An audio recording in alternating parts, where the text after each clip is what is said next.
Hi, I'm Tim. Welcome to Watchbox, and thanks for logging on. If you love this watch, email me, tmosso@thewatchbox.com, your purchase and pricing email question line for buying this or any watch you see on any Watchbox platform. Please reach out to me directly. Email tmosso@thewatchbox.com for pricing.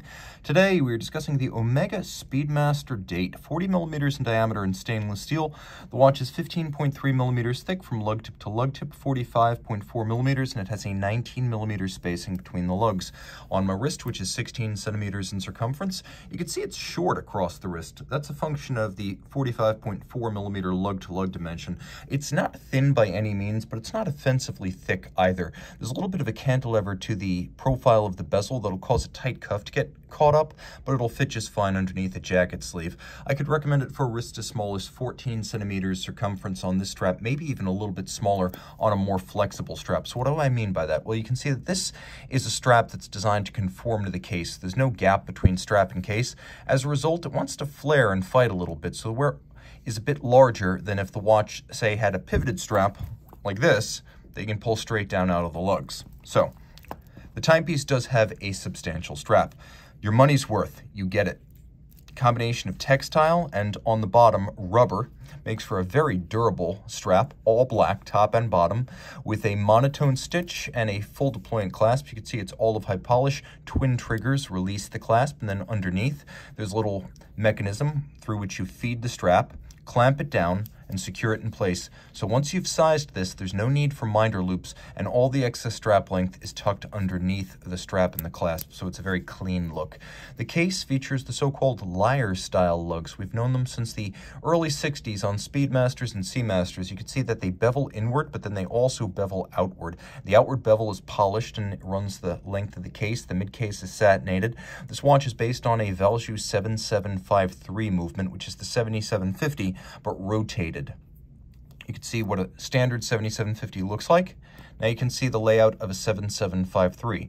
To get that traditional so-called tri-compact style look, something has to give, and you lose the quick set for the date mechanism. So the date setting is by pusher on the case flank, but you still get the hacking stop seconds function. Bezel, tachymeter scale used with the chronograph. You can use it to gauge the speed of an object over, for example, a kilometer. It's built specifically for that and calibrated for that.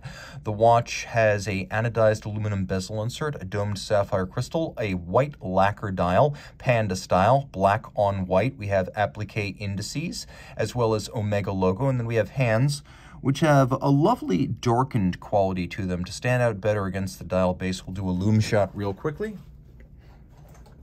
And you can see that the watch is well loomed, including the chronograph seconds hand. The timepiece does feature a hippocampus or seahorse on the reverse side, and you can see, unlike the moon watch here, we have a 100-meter water resistance. A lot of folks ask, why is there a Seamaster seahorse on the back of the Speedmaster? That is because when the Speedmaster launched in 1957, it was technically part of the water-resistant Seamaster collection, and it's retained the seahorse ever since. Under the hood, we have a Valjoux 7753 doing business as Omega caliber 3304. Unidirectional automatic winding, 48-hour power reserve, stop seconds, 8 beats per second. It is a 4 hertz movement. It has a cam and lateral clutch chronograph arrangement. It is COSC certified as a chronometer, and it pivots on 27 joules. Note that this is a pre-coaxial version, so the watch is actually a little bit more shock tolerant and a little bit thinner as a result. Reach out to tmosso@thewatchbox.com for purchase and pricing details.